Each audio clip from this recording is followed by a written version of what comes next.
Pasko na naman.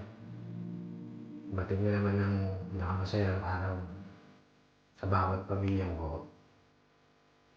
Ano bang pinagkaiba ng isang OFW?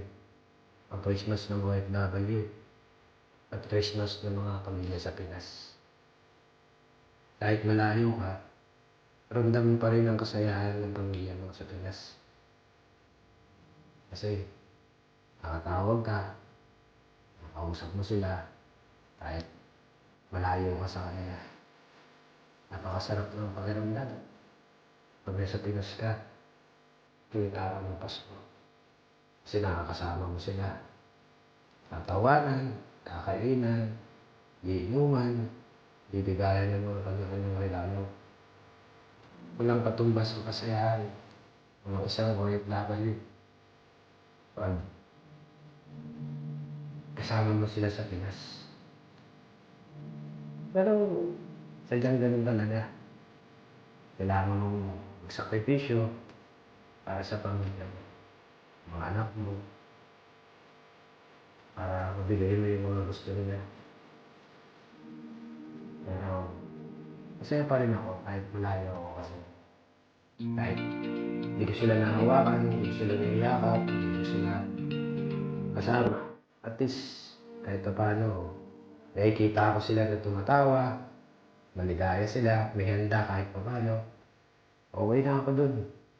Importante, masaya ang pamilya ko.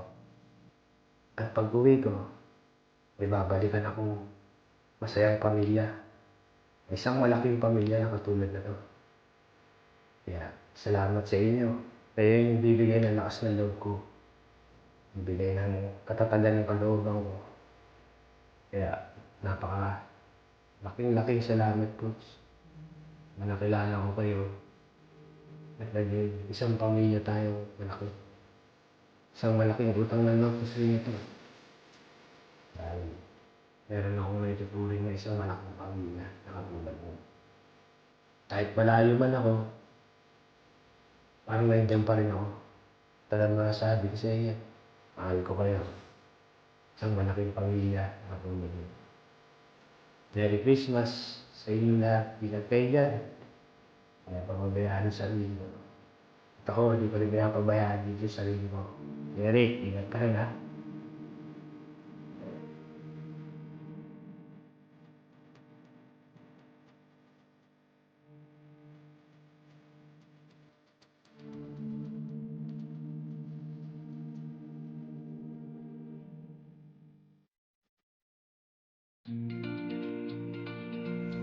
Ito pa rin talaga ang Pasko sa Pinas. Lalo na pag marami kayo. Isang buong pamilya, kakasayahan, i-enjoy niyo yung mga pagkain. Yung kulitan, tatawanan. At siyempre, umiinom na rin. Hindi na yung isang nakakamiss sa Pinas. Mga pagkain, luto. Sana, darating din ang araw na makakauwi niyo sa araw ng Pasko. Para mag-enjoy ka naman. Kasama kayo.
At bago ko tapusin 'tong video na 'to, nais ko lang batiin ng Merry Christmas ang lahat ng mga OFW.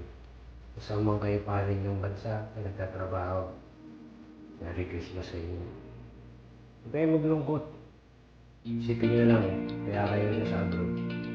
Dahil sa sakripisyong ginagawa niyo, ay para sa pamilya niyo. Lagi niyong tatandaan. Lagi lang kayong magdasal sa Panginoon na ingatan ang pamilya niyo at ingatan din kayo sa sarili niyo lalo. Dahil kayo ang naghahanap buhay sa pamilya niyo.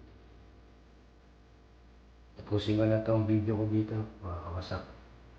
Sana nag-enjoy kayo sa panonood at maging isang silbing inspirasyon sa lahat ng mga OFW na makapanood ng video ito. Nais ko lang may-share yung araw ng bisperas na Pasko kasama ang aking mga pamilya sa Pilipinas. Peace out.